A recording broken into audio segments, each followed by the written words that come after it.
Le plus simple, c'est de dire que je suis un compositeur, c'est-à-dire que j'écris de la musique, mais je fais du bruit aussi, avec des sons électroniques, avec tout ce que je peux trouver autour de moi. Les bruits du quotidien m'intéressent aussi. Je joue entre l'abstrait et le concret.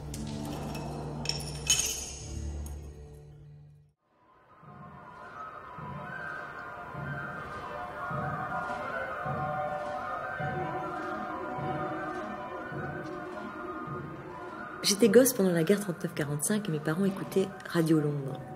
Ce sont des souvenirs sonores fantastiques. Ces voix brouillées par des appareillages électroniques à travers lesquels on écoutait des messages totalement surréalistes.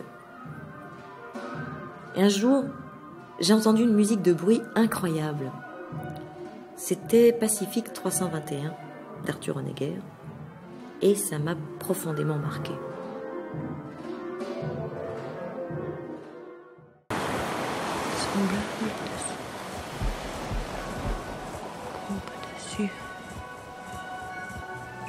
Semblable dessous et dedans.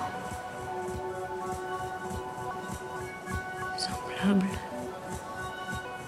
comme de longues vagues courbes dedans. Dessous semblable.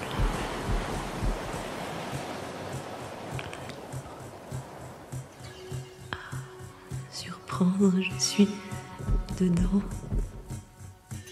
et dessous, semblable à surprendre,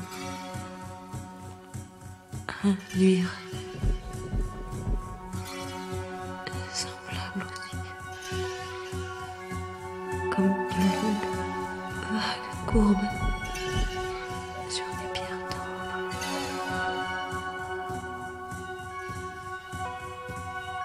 Je suis dedans.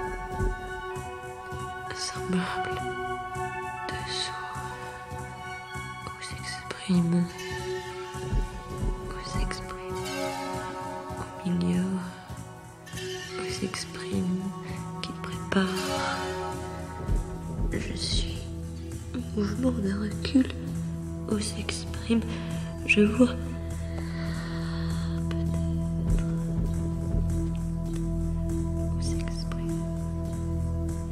éplucher les étoffes de matière.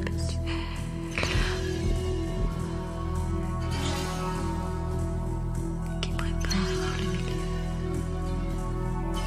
Semblable.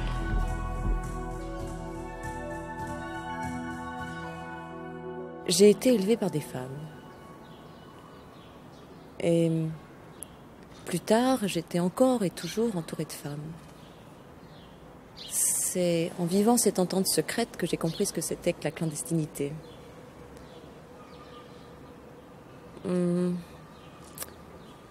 Alors je suis restée dans la clandestinité.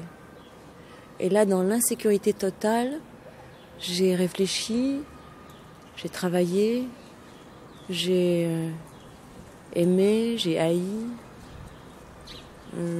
j'ai accepté un peu, j'ai beaucoup refusé. J'ai parlé, je me suis tue. En somme, j'ai vécu. En 1963, avec ma pièce Hétérozygote, j'ai glissé hors du dogme de la musique concrète qui consistait à composer des musiques à partir de sons inventés dans les studios. L'arrivée du magnétophone portable m'a permis de sortir, prendre les sons de la rue, prendre les sons de la vie.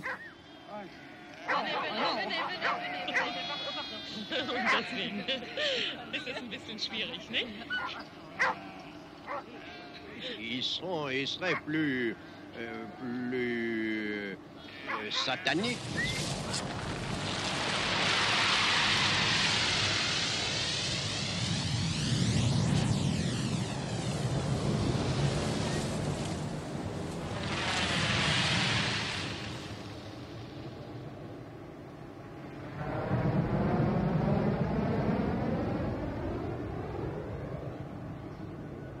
La prise de son, c'est pour moi le premier acte créatif.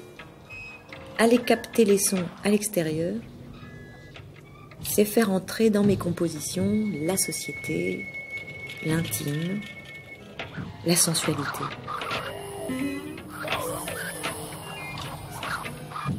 Je prends des bruits de la ville, des paroles des gens qui passent, des sons de la maison. Je suis une oreille qui traîne, qui sélectionne et qui saisit les sons au vol, comme on prendrait une photo. Une fois rentrée dans mon studio, là, je travaille plutôt comme un peintre. Je traite ces sons comme des objets trouvés et je les introduis dans une forme musicale.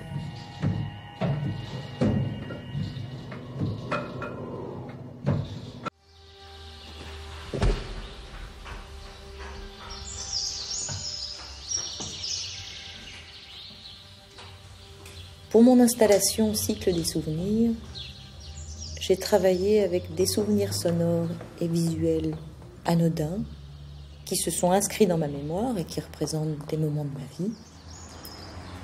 Et la bande musicale, composée de morceaux de réalité et de silence, est gravée sur 6 CD qui se superposent dans le temps de façon hasardeuse.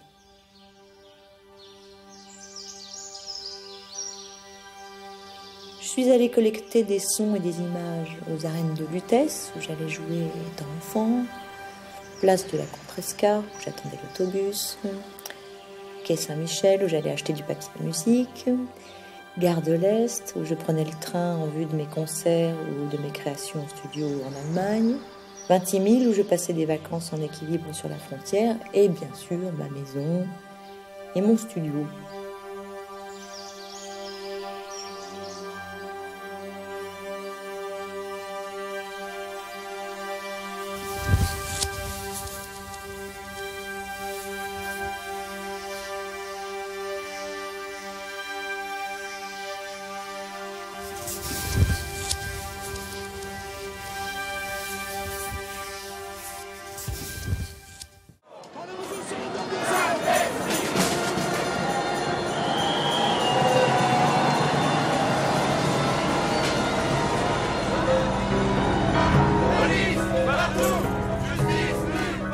J'éprouve un énorme intérêt pour les confrontations avec la société, pour toutes ces choses qui nous bouleversent intérieurement et qui modulent le spectacle de la vie.